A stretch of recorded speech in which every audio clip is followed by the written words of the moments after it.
नमस्कार दोस्तों, हर महादेव। दोस्तों आज बात करूंगी हरितालिका तीज के बारे में। दोस्तों हरितालिका तीज का व्रत आपको 6 तारीख को रखना है, 6 सितंबर को। तो 6 सितंबर को पड़ रहा है शुक्रवार। अब एक दिन पहले पड़ रहा है गुरुवार। तो गुरुवार के दिन बाल कैसे धो, बहुत बड़ी दुविधा। गुरुवार के दिन नहाए खाए कैसे होगा? यदि बाल नहीं धुला जाएगा तो क्या शुक्रवार को बाल धो सकते हैं या फिर नियम क्या है? तो दोस्तों हरितालिका तीज ऐसा व्रत है जो सुहाग के लिए हम करते हैं। सुहाग के लिए जो भी व्रत किया जाता है वो अक्सर भगवान भोलेनाथ का व्रत होता है, माता गौरी का व्रत होता है। तो यह व्रत भी भगवान भोलेनाथ और माता गौरी का व्रत है जो कि हम 6 तारीख को यानी 6 सितंबर को करने वाले हैं। तो इस व्रत में कुछ विशेष चीज़ों की आवश्यकता होती है, जैसे सुहाग की सामग्रियों की और शादी की चुनरी की, अपने सिंदूरे की। और कुंवारी लड़कियां यदि करते हैं तो लाल पीले कपड़े से आप इस व्रत को कर सकते हैं, उठा सकते हैं। इस व्रत को इस बार उठाना है बहुत ही श्रेष्ठ है, क्योंकि हर योग हर संयोग से देखा जाए तो इस बार का व्रत बहुत ही उत्तम है।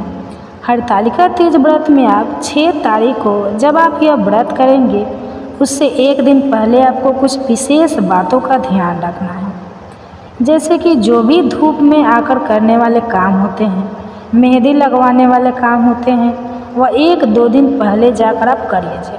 क्योंकि आप अगर एक दिन पहले जाते करते हैं और आप सोचते हैं कि अगले दिन आपका व्रत बहुत अच्छा निकलेगा, नहीं निकलेगा। एक्सपीरियंस है, देख लीजिए करके। अगर आप एक दिन पहले बहुत भाग दौड़ वाला काम कर देते हैं, जैसे 5 तारीख को बाज़ार जाना है, सामान लाना है, मेहंदी लगवाना है, यह करना है वो करना है, फिर अगले दिन आपका व्रत बहुत ही कठिन तपस्या के साथ गुजरेगा। इसलिए व्रत को अच्छा निकालना चाहते हैं तो एक दिन पहले से ही रिलैक्स हो जाए, सारी तैयारियां हो सके। तो अब तो बहुत कम टाइम बचा है, तो आप पहले से करके रख लें। और दूसरी चीज़ ना है कि बहुत ज़्यादा परेशान होने की ज़रूरत नहीं। भगवान भोलेनाथ से प्रार्थना करिए कि ये व्रत हर साल हमारे जीवन में आए और हम इस व्रत को हर साल करें। अब देखिए जो दुविधा वाली समस्या है ना कि जो गुरुवार पड़ रहा है, तो नहाए खाए हम किस दिन करें, बुधवार को करें या फिर कैसे करें?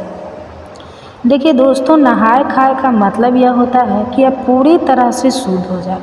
नहाए खाए का यही मतलब होता है कि आप पूरी तरह से शुद्ध होकर अब आज से शुद्ध आचरण करके शुद्ध तरीके से रहेंगे। इसी को नहाए खाए बोला जाता है कि जब आप नहा लें, बाल धो करके साफ खाना खाएंगे, अच्छी तरह से साफ शुद्ध आचरण के साथ रहेगी, इसी को नहाए खाए बोला जाता है। अब गुरुवार के दिन पड़ा है तो क्या करें, हम शुक्रवार को बाल धो लें या नहीं? तो देखिए दोस्तों, शास्त्र कहता है कि जिस दिन हमारा व्रत हो उस दिन हमें बाल जो है नहीं धोना चाहिए। और शास्त्र में तो छोड़ दीजिए, जो हमारी बूढ़ी पुरानी है दादी माँ, वो हमारे लोग हैं आसपास के या घर परिवार के, जो बोलते हैं कि तीज का दिन ऐसा दिन है जिस दिन हम मांग में सिंदूर लगाते हैं। इससे मतलब एक गड़बड़ शब्द है कि सिर से पानी नहीं डालना चाहिए। अगर आप लोगों के यहाँ कोई ऐसी परंपरा है, बड़े बुजुर्ग लोग बताते हैं कि आज पानी डाल लो तो ठीक है, लेकिन देखिए जो मेरी परंपरा है, मेरे अनुसार, क्योंकि इन सब व्रतों में ना सबसे ज़्यादा जो परंपरा मान्य होती है अपने परिवार की होती है, किसी के कहने से नहीं। तो मेरे कहने से नहीं करिएगा, आप लोग इस बात का ध्यान रखिएगा। वैसे इस व्रत में पानी सिर से नहीं डालना चाहिए। एक दिन पहले गुरुवार के पड़ रहा है, मान लीजिए कि एक दिन पहले ही कायदे से तो नहाए खाए होना चाहिए, लेकिन गुरुवार का दिन पड़ जा रहा है ना। अब गुरुवार को समस्या यह आ रही है कि गुरुवार को तो बाल धोला नहीं जाता, फिर हम क्या करेंगे?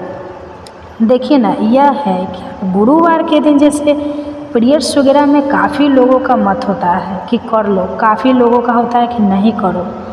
तो जो नहीं करो वाला होता है उसी से मेरा मत है। मेरे परिवार में जैसे कि कोई नहीं धुलता है, और अगर परिवार की भी बात मैं करूँ तो मन नहीं मानता है। मैं अपनी बात बता रही हूँ, मेरा मन किसी स्थिति में नहीं मानता है कि गुरुवार, क्योंकि गुरु ग्रह को जब आप विधिवत समझेंगे ना, उनको गुण तरीके से समझेंगे ना, आपका भी दिल नहीं करेगा कि गुरुवार को बाल धोए।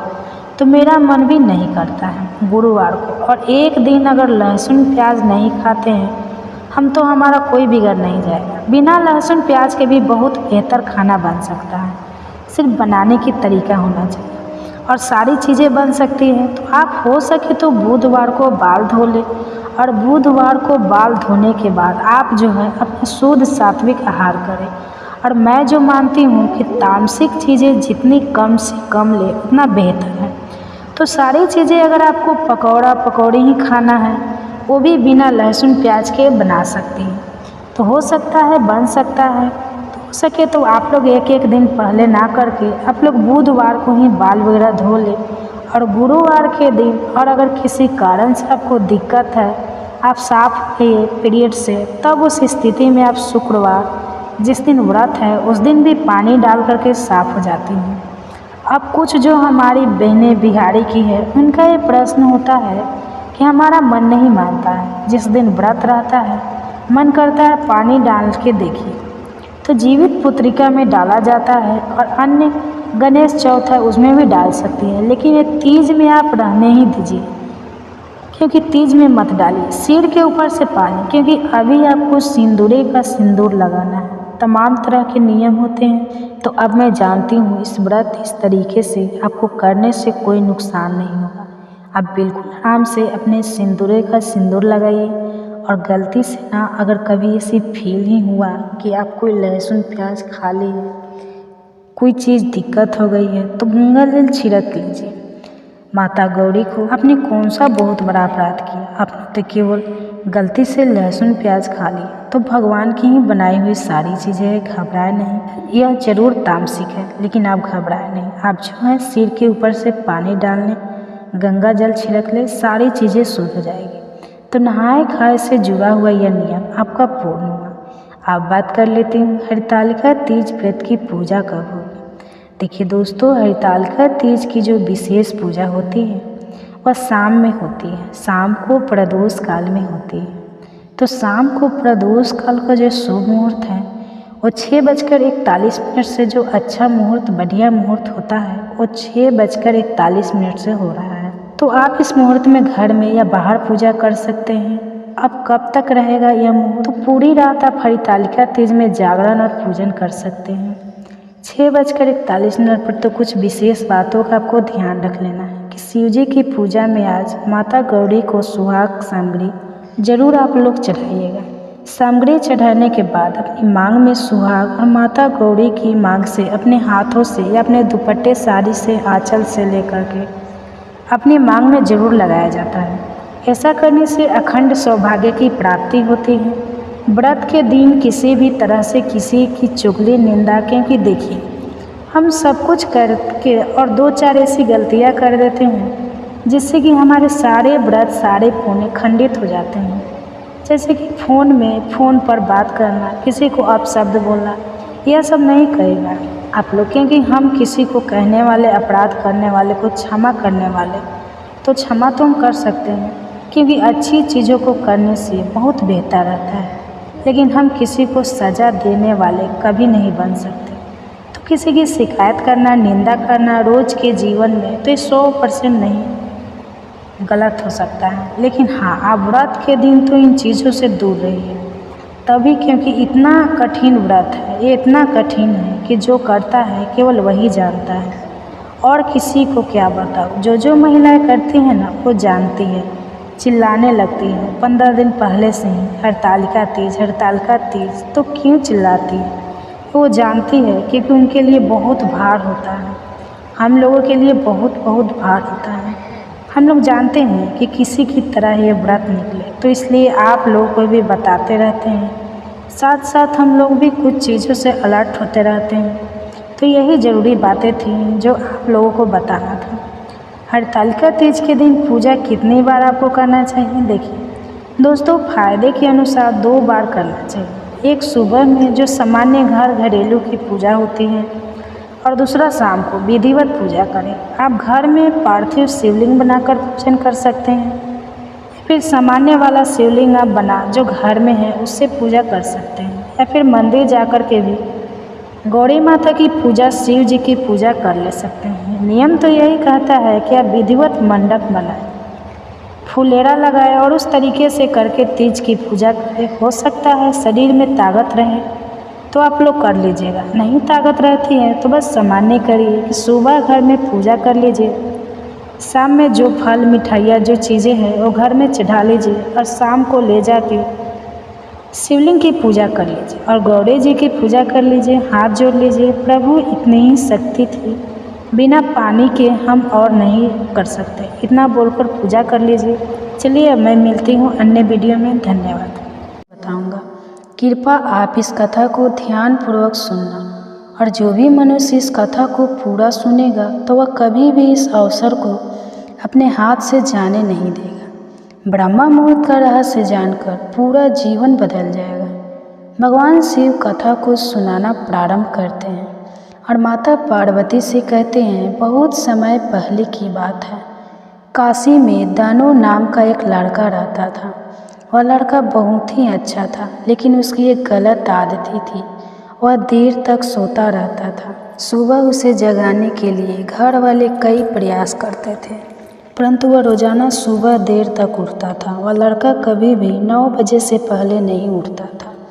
जब वह बालक था तब परिवार वालों ने सोचा कि जब यह बड़ा हो जाएगा तो इसकी आदत में सुधार हो जाएगा, परंतु वह लड़का जैसे जैसे बड़ा होता गया उसकी यह आदत और भी ज़्यादा गहरी होती चली गई।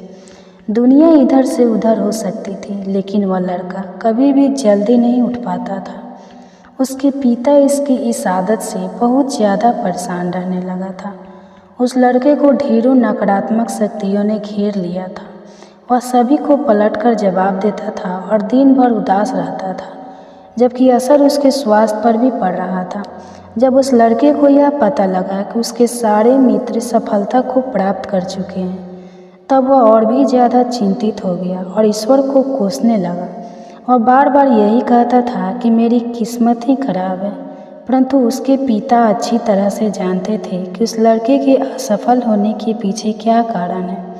भगवान शिव ने कहा, हे देवी, फिर एक दिन की बात है, उसके पिता को किसी सन्यासी के बारे में पता चला तो तुरंत वो अपने बेटे की समस्या को लेकर उस सन्यासी के पास जा पहुंचा और सन्यासी को बड़े ही विस्तार से अपने बेटे की आदतों के बारे में बताया। फिर सन्यासी ने कहा कि कल आप अपने बेटे को इस आश्रम में आने को कहना। फिर उस लड़के का पिता अपने घर की ओर चल गया। उसे पता था कि अगर वह सीधे तरीके से अपने बेटे को सन्यासी से मिलने के लिए कहेगा तो वह कभी तैयार नहीं होगा। उसने अपने बेटे को अपने पास बुलाया और कहा, तुम्हारे सारे मित्र जीवन में सफलता प्राप्त कर चुके हैं, क्या तुम सफल नहीं होना चाहते हो? लड़के ने उत्तर दिया कि जरूर पिताजी, परंतु जब भी मैं अपने मित्रों से उनकी सफलता का रहस्य पूछता हूँ तो वे मुझे कुछ नहीं बताते हैं। भगवान शिव ने कहा, हे देवी। फिर उसके पिता ने कहा कि मुझे यह रहस्य पता चल गया है कि वह सभी क्यों सफल होते जा रहे हैं। उस लड़के ने बड़ी उत्सुकता से पूछा, क्या पता चल गया है पिताजी? कृपा करके आप मुझे बताइए। उसके पिता ने कहा कि कल सुबह तुम्हें एक सन्यासी के आश्रम में जाकर उनसे मिलना है। यदि तुम वहाँ पर समय से पहुँच गए तो वह सन्यासी तुम्हें ऐसा मंत्र बताएंगे जिससे तुम सफल हो जाओगे, परंतु एक समस्या है। लड़के ने पूछा, क्या समस्या है पिता? तो पिता ने कहा कि जब तक तुम सोकर उठोगे तब तक सन्यासी से मिलने का समय समाप्त हो जाता है। भगवान शिव ने कहा, हे देवी। फिर उस लड़के ने कहा कि पिताजी, मैं कल पूरी रात जागता रहूँगा और सुबह सन्यासी से मिलकर आऊँगा। उसके पिता ने कहा कि ठीक है, तुम वहाँ जाकर उस सन्यासी की आज्ञा को मानना। पिता की बात सुनकर लड़का बहुत अधिक खुश हुआ। जीवन में पहली बार रात्रि में वह जागता रहा, परंतु थोड़े ही समय में उसे नींद आ गई और वह सो गया। फिर अगली सुबह जब वह उठा तो उसे पता चला कि सन्यासी से मिलने का समय समाप्त हो चुका था। उसके पिता ने लड़के की तरफ देखा और कहा कि तुम जीवन में कभी सफल नहीं हो पाओगे, जाओ और जाकर सो जाओ। पिता की यह बात सुनकर उस लड़के को बहुत दुख हुआ। उसने मन में ही मन स्वयं को चुनौती दी कि कल सुबह वह सन्यासी से मिलने अवश्य जाएगा। उसने अपने पैर में एक छोटा सा घाव बना लिया। जिसके दर्द के कारण उसे रात भर नींद नहीं है। भगवान शिव ने कहा, हे देवी, यह ऐसा समय पहला अवसर था जब उसने अपने जीवन में पहली बार सूर्योदय देखा था। वह तुरंत ही तैयार होकर सन्यासी से मिलने के लिए चला गया। आज उसका अनुभव कुछ अलग ही था। वह बेहद शांत महसूस कर रहा था। चलते चलते वह लड़का जैसे ही सन्यासी के आश्रम में पहुंचा तो वहां पर उसने देखा कि सन्यासी और उसके सभी शिष्य ध्यान लगाकर बैठे हुए थे। भगवान शिव ने कहा, हे देवी, फिर जब ध्यान का समय समाप्त हुआ तब लड़का उस सन्यासी के पास पहुंचा और उन्हें प्रणाम करते हुए बोला कि आपके पास कोई ऐसा मंत्र है जिससे मैं सफल हो सकता हूँ? कृपा करके मुझे वह मंत्र बताइए। मैं भी अपने दोस्तों के समान सफल होना चाहता हूँ और अच्छा जीवन जीना चाहता हूँ। भगवान शिव ने कहा, हे देवी। फिर सन्यासी मुस्कुराए और बोला, अच्छा, तो तुम वही बालक हो। तुम्हारे पिताजी मुझसे मिलने आए थे और उन्होंने तुम्हारे विषय में मुझे सब कुछ बता दिया। मैं तुम्हें वह मंत्र अवश्य बता दूंगा। परंतु अब लड़के ने जैसे ही परंतु शब्द सुना तो लड़का घबरा गया। उसने पूछा, परंतु क्या गुरुदेव? तब सन्यासी बोला, मैं तुम्हें वह मंत्र बताऊंगा, परंतु अगले 21 दिनों तक तुम्हें मेरी आज्ञा माननी होगी। मैं तुम्हें वह मंत्र 21 दिनों के बाद बताऊंगा। तब तक मैं तुमसे जो भी कार्य कहूँगा तुम्हें वह करना होगा। यदि तुम असफल हुए या कार्य के बीच से तुम्हारा संकल्प टूट गया तो उस मंत्र का असर नहीं होगा। दृढ़ निश्चय के साथ उस लड़के ने कहा कि मुझे आपकी सारी आज्ञा स्वीकार है। मैं अगले 21 दिनों के लिए आपका दास हूँ। आप जो भी कहेंगे मैं वही कार्य करूँगा। मुझे केवल और केवल उस मंत्र के बारे में जानना है। भगवान शिव ने कहा, हे देवी। फिर सन्यासी ने उस लड़के से कहा कि ठीक है, कल से तुम्हारा कार्य शुरू होगा। तुम इसी आश्रम में निवास करोगे। और लड़का आश्रम में निवास करने के लिए तैयार हो गया। सन्यासी ने कहा कि यहाँ रहते हुए तुम्हें ब्रह्मा मुहूर्त में उठना होगा और दूसरे शिष्यों की तरह ध्यान और तप करना होगा। साथ ही आश्रम के कार्यों में भी सहायता करनी होगी। ध्यान रहे, यह संकल्प टूटना नहीं चाहिए। भगवान शिव ने कहा, हे देवी। अब लड़का सन्यासी की बात से सहमत हो गया। अगले दिन से उसके कार्य के दिन की शुरुआत थी। इस बार उसने दृढ़ निश्चय किया, परंतु 1 सप्ताह बीतने के पश्चात ही उसका संकल्प टूट गया और वह 8वें दिन देर तक सोते रहा। जब वह नींद से जगा तो उसने कहा कि मुझसे इतनी बड़ी भूल हो गई है। वह रोते हुए सन्यासी के पास पहुंचा और कहने लगा कि हे गुरुदेव, मेरा संकल्प टूट गया है। अब मैं जीवन में कभी सफल नहीं हो पाऊंगा। सन्यासी ने उसे मुस्कुराते हुए कहा कि एक बार फिर से शुरुआत करो, फिर से संकल्प करो। फिर लड़के ने सन्यासी से पूछा कि सुबह उठना इतना आवश्यक क्यों होता है और यहाँ पर सभी लोग इतने जल्दी क्यों उठ जाते हैं? भगवान शिव ने कहा, हे देवी। तब सन्यासी ने लड़के को समझाते हुए कहा कि सुबह यानी ब्रह्मा मुहूर्त में उठने के पीछे बहुत बड़ा विज्ञान छिपा हुआ है। लड़के ने कहा कि कृपया मुझे वह विज्ञान बताने की कृपा करें। सन्यासी ने कहा कि रात्रि को 4 पहर में बांटा गया है। पहला रुद्र काल, जिसका समय शाम 6 बजे से लेकर 9 बजे तक होता है। दूसरा राक्षस काल, जिसका समय रात्रि 9 बजे से 12 बजे तक होता है। तीसरा गंधर्व काल, जिसका समय रात्रि 12 बजे से 3 बजे तक होता है। और सबसे अंत में जो पहर आता है उसे मनोहर काल कहते हैं।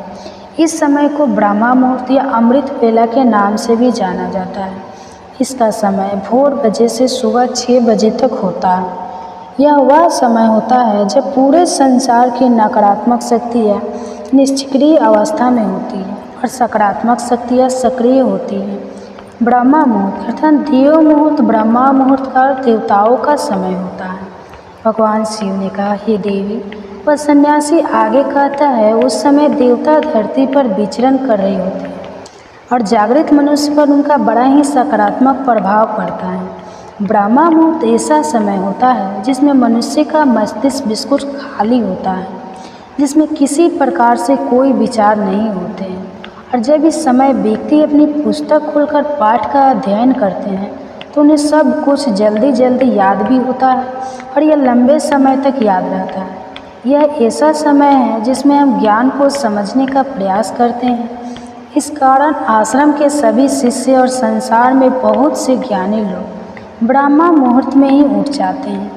प्राचीन काल में रोशनी का कोई स्रोत ना होने के कारण लोग अपने दिन का समापन सूर्यास्त के साथ और आरंभ सूर्योदय के साथ करते थे। यह एक तरीका है जिससे मानव जीवन प्रकृति के साथ तालमेल बनाकर चलता है। भगवान शिव ने कहा, हे देवी। फिर उस लड़के ने कहा कि ठीक है, मैं कल से अपना संकल्प फिर से शुरू करता हूँ, परंतु ब्रह्मा मुहूर्त में उठकर मुझे क्या क्या करना चाहिए। तब से कहा कि ठीक है, तुम्हें बताता हूँ कि ब्रह्मा मुहूर्त में क्या करना चाहिए और कैसे करना चाहिए। सबसे पहले उठकर धरती माता पर पाँव रखने से पहले धरती माता को प्रणाम करना चाहिए और अपनी दोनों हथेलियों को देखना चाहिए और ईश्वर को धन्यवाद देना चाहिए कि उन्होंने तुम्हें आज का सूर्योदय देखने का अवसर दिया है। इसके बाद नित्य कर्म और स्नान करने से शरीर की ही नहीं बल्कि मन की शुद्धता भी बढ़ती है। स्नान करने के पश्चात ध्यान की प्रक्रिया होती है। ब्रह्मा मुहूर्त में ध्यान की अवधि 21 दिन तक होती है। इस विधि का उपयोग तब किया जाता है जब आप अपनी कोई मनोकामना की पूर्ति चाहते हैं। यह ऐसा समय होता है जब व्यक्ति अपने अज्ञात चक्र को सक्रिय करने पर काम करते हैं। भगवान शिव ने कहा, हे देवी। आगे वह सन्यासी कहता है, आज्ञात चक्र दोनों बेहों के बीच होता है। यह संकल्प का स्थान भी कहा जाता है। अगर इस चक्कर पर ध्यान केंद्रित किया जाए और अपनी मनोकामना को बार बार दोहराया जाए तो मात्र 21 दिनों के भीतर वह मनोकामना पूरी हो जाती है। अगर आपके मन में कोई अधूरी मनोकामना है और आप उसे पूरी करना चाहते हैं, तब सबसे पहले उस मनोकामना का स्पष्टीकरण कर लें। आपको क्या चाहिए यह निर्णय अवश्य करें। इसके बाद ध्यान की विधि को शुरू करें। ब्रह्मा मुहूर्त में स्नान के बाद एक ऐसा स्थान चुनें जहाँ पर वायु का प्रवेश हो। ध्यान में शुद्ध प्राण वायु का होना आवश्यक होता है। मुद्रा में रीढ़ की हड्डी सीधी होनी चाहिए, साथ ही गर्दन भी सीधी होनी चाहिए। सुखासन की अवस्था में दोनों हाथों को घुटने पर रखकर आंखें बंद करके बैठ जाए। हाथों की मुट्ठी को बंद कर ले और 2-3 मिनट तक बिल्कुल शांत हो जाए। जब आपका शरीर स्थित हो जाए और श्वास भी शांत हो जाए, तब उसके बाद अपना सारा ध्यान अज्ञात चक्र पर लगाएं। इस दौरान लंबी गहरी सांस लें और सांस को रोक कर रखें। इस समय आप अपनी इच्छा को मन ही मन दोहराएं और अपने मन में इष्ट देव और देवी देवताओं और गुरुजनों का चिंतन करें। भगवान शिव ने कहा, हे देवी। उस सन्यासी ने कहा, जब सांस को रोकना कठिन हो जाए तब धीरे धीरे सांस को बाहर की ओर छोड़ें। सांस को नाक से भरें और मुख से बाहर छोड़ें। इस प्रक्रिया को 3 से 4 बार प्रतिदिन दोहराएं। ऐसा प्रतिदिन करने से आपकी जो मनोकामना है वह अवचेतन मन तक अवश्य हो जाएगी और इच्छा पूर्ति जल्दी होगी। अज्ञात चक्र सक्रिय होता है और हमारी आज्ञा को पूरा करता है। सांस को रोक कर रखने के दौरान शरीर में आपातकाल की स्थिति हो जाती है, जिससे कि आप बेकार की बातें सोचने और विचार करने से बचते हैं। ब्रह्मा मुहूर्त के समय ईश्वर की विशेष कृपा होती है और कोई भी व्यक्ति अपनी मनोकामना को इस समय दोहराता है तो उसकी इच्छा जल्द से जल्द पूरी होती है। भगवान शिव ने कहा, हे देवी। इस प्रकार सन्यासी ने उस लड़के को ब्रह्मा मुहूर्त का महत्व बताया। अगले 21 दिनों तक उस लड़के ने बड़े ही मन के साथ इस प्रक्रिया को अपनाया। अब वह बहुत ही ज़्यादा अनुशासित और शांत स्वभाव का बन चुका था। उस लड़के ने जैसे ही अपना संकल्प पूरा कर लिया, उसके बाद वह लड़का बड़े ही प्रसन्न भाव से सन्यासी के पास पहुंचा और कहने लगा, हे गुरुदेव, मैंने 21 दिनों का संकल्प का पूरा कर लिया है। अब कृपा मुझे सफल होने का मंत्र बताइए। तब उस सन्यासी ने मुस्कुराते हुए कहा कि पिछले 21 दिनों से जो अभ्यास तुम करते हुए आ रहे हो वही तुम्हारा सफलता का मंत्र है। जो व्यक्ति ब्रह्मा मुहूर्त में उठकर ध्यान प्रक्रिया को सही से करते हैं वह जीवन में कभी असफल नहीं हो सकते। तुम्हें ब्रह्मा मुहूर्त का रहस्य पता चल चुका है। अब तुम उसे जीवन प्रयत्न करो, तुम्हें जीवन के लक्ष्य और सफलता दोनों प्राप्त होंगे। उस लड़के ने सन्यासी को धन्यवाद दिया और ब्रह्मा मुहूर्त के नियमों का पालन जीवन पर्यटन तक करने का वादा भी किया। भगवान शिव ने कहा, हे देवी, अब तो आपको पता चल गया होगा कि ब्रह्मा मुहूर्त क्या होता है। तब माता पार्वती ने कहा, हे स्वामी, अब मुझे ब्रह्मा मुहूर्त का संपूर्ण ज्ञान हो गया है। इतना कहकर माता पार्वती ने भगवान शिव को प्रणाम किया। वीडियो अगर पसंद आया हो तो वीडियो को लाइक और हमारे चैनल को सब्सक्राइब करें और ज़्यादा से ज़्यादा अपने दोस्तों के साथ शेयर करें, क्योंकि वो भी इस वीडियो का लाभ ले सके। धन्यवाद। ध्यान में हम भगवान की बात सुनते हैं। हरे कृष्णा। इसी सुविचार के साथ आप सभी का दिन शुभ और मंगलमय हो। कान्हा जी की कृपा आप और आपके परिवारजनों पर सदा बनी रहे। आज सुनिए आगे की कथा। और इससे पहले की कथा सुनने के लिए और कमेंट्स करने के लिए आप सभी का बहुत बहुत धन्यवाद। आप कथा सुनने के बाद वीडियो को लाइक और कमेंट जय श्री कृष्णा जरूर लिखिए, क्योंकि वीडियो को लाइक करने से पता चलता है कि आपको कथा बहुत अच्छी लगी है। और जब आप कमेंट्स करते हैं तो बदले में मैं भी आपको उत्तर दे पाती हूँ, जो कि मुझे बहुत अच्छा लगता है। आप सुनिए आज की कथा। जिस वन में कंडू मुनि रहा करते थे, जिस वन में उनका आश्रम था, वहाँ पर समय ना होने पर भी समस्त वन में मधुर ऋतु की मनोहर शोभा छा गई। कोयल की काकली से मधुरी की वर्षा होने लगी। मलय वायु मनोहर सुगंध लिए मंद मंद गति से बहने लगी और छोटे बड़े सभी वृक्षों के पवित्र पुष्प भी धीरे धीरे धरती पर गिरने लगे। काम ने अपने फूलों का वाण संभाला और मुनि के पास जाकर उनके मन को विचलित कर दिया। संगीत की मधुर ध्वनि सुनकर मुनि के मन में बड़ा आश्चर्य हुआ। वे काम वाण से अत्यंत पीड़ित होकर जहाँ वह सुंदरी अप्सरा गीत गा रही थी वहाँ चले गए। मुनि ने अप्सरा को देखा और अप्सरा ने भी मुनि की तरफ देखा। उनके नेत्र आश्चर्य से खुल गए। मुनि के मन में व्याकुलता छा गई। उनके शरीर में रोमांच आया। अब वे पूछने लगे कि सुंदरी तुम कौन हो, किसकी पुत्री हो, और तुम्हारी मुस्कान तो बड़ी मनोहर है। शुभम्र मेरे मन को मोह लेती हो। सुमध्य में अपना सच्चा परिचय दो। तो प्रेमलोचा बोली, मुने मैं आपकी सेविका हूँ और फूल लेने के लिए आई हूँ। शीघ्र आज्ञा दीजिए, मैं आपकी क्या सेवा करूँ। अप्सरा की यह बात सुनकर मुनि का धैर्य टूट गया। उन्होंने मोहित होकर उसका हाथ पकड़ लिया और उसे साथ लेकर अपने आश्रम में प्रवेश किया। यह देखकर कामदेव वायु और वसंत कृत होकर जैसे आए थे उसी प्रकार स्वर्ग को वापस लौट गए। वहाँ पहुंचकर उन्होंने इंद्र से प्रेमलोचा और मुनि का सारा प्रयाग का सुनाया। सुनकर इंद्र और सभी देवताओं का मन प्रसन्न हो गया। कंडू मुनि ने अप्सरा के साथ आश्रम में प्रवेश करते ही अपना रूप कामदेव के समान मनोहर और तरुण बना लिया। दिव्य वस्त्र और आभूषण धारण कर लिए। अब देखने में उनकी अवस्था 16 वर्षों की जान पड़ती थी। मुनि की वह शक्ति देखकर प्रेमलोचा को बड़ा आश्चर्य हुआ। ओहो, इनकी तप शक्ति तो अद्भुत है। ऐसा कहकर वह बहुत प्रसन्न हुए। कंडू मुनि स्नान, संध्या, जाप, होम, स्वाध्याय, देव पूजन, व्रत, उपवास, नियम और ध्यान सब कुछ छोड़कर अब रात दिन उसी के साथ साथ विवाह करने लगे। इसी में वे आनंद मानते थे। उनका हृदय कामदेव के वशीभूत हो गया था, इसलिए वे अपनी तपस्या की हानि नहीं समझ पा रहे थे। इस प्रकार कंडू मुनि उस अप्सरा के साथ सांसारिक विषय भोग में आश्रित होकर 100 से कुछ अधिक वर्षों तक मंदराचल की गुफा में ही रहे। एक दिन प्रेमलोचा ने महाभाग्य से कहा, हे ब्राह्मण, अब मैं स्वर्ग में जाना चाहती हूँ। आप प्रसन्न होकर मुझे जाने की आज्ञा दीजिए। मुनि का मन तो उसी में आश्रित हो रहा था। उसके इस प्रकार पूछने पर वे बोले, कल्याणी, कुछ दिन तो और ठहरो। तब उसने पहले की तरह लगभग 100 वर्षों के कुछ अधिक समय तक उन कंडू मुनि के साथ विषय भोगा।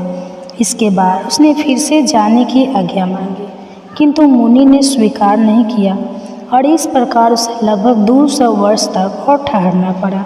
वह जब जब उनसे देवलोक में जाने की आज्ञा मांगती, तब तक कंडू मुनि उससे यही कहते कि कुछ दिन और ठहरो। प्रेमलोचा एक तो मुनि के शाप से डरती थी, दूसरे उसमें दक्षिणा नायिका की स्वाभाविक उदारता भी थी, तीसरे वह प्रणय भंग की पीड़ा को जानती थी, इसलिए मुनि को छोड़ नहीं सके। महर्षि काम भोग में आश्रित होकर दिन रात उसके साथ रमन करते रहे, किंतु तृप्ति नहीं। उसके प्रति उनके मन में प्रेम बढ़ता ही गया। एक दिन कंडो मुनि बड़ी उतावली के साथ आश्रम से बाहर जाने लगे। अप्सरा ने पूछा, कहाँ चल रही है? मुनि ने कहा, सुबह, दिन बीत चला है, संधि उपासना कर लो, नहीं तो कर्म का लोभ हो जाएगा। प्रेम लोचा को बड़ी खुशी हुई। उसने हंसकर पूछा, सब धर्मों के ज्ञाता महात्मा जी, क्या आज ही आपका दिन बीता है? आपकी यह बात सुनकर भला किसको आश्चर्य नहीं होगा। प्रेम लोचा की बात सुनकर मुनि कहने लगे, कल्याणी, अभी सुबह ही है, तुम इस नदी के सुंदर तट पर आई हो। उसी समय मैंने तुम्हें देखा, परिचय हुआ और तुम मेरे आश्रम में आ गई। अब वह दिन बीता है और यह संध्या का समय उपस्थित हुआ है, फिर यह परिहास तुम किस लिए कर रही हो? सच बात बताओ। प्रेम लोचा बोली, ब्राह्मण, यह ठीक है कि मैं प्रातः काल में ही आई थी, इसमें तनिक भी झूठ नहीं है, लेकिन आज तब से सैकड़ों वर्ष बीत चुके हैं। प्रेम लोचा की यह बात सुनते ही मुनि को बड़ा भय हुआ। उन्होंने विशाल नेत्रों वाली उस अप्सरा से पूछा कि भीरू, सच सच बताओ तो सही, तुम्हारे साथ लगातार रमन करते हुए अब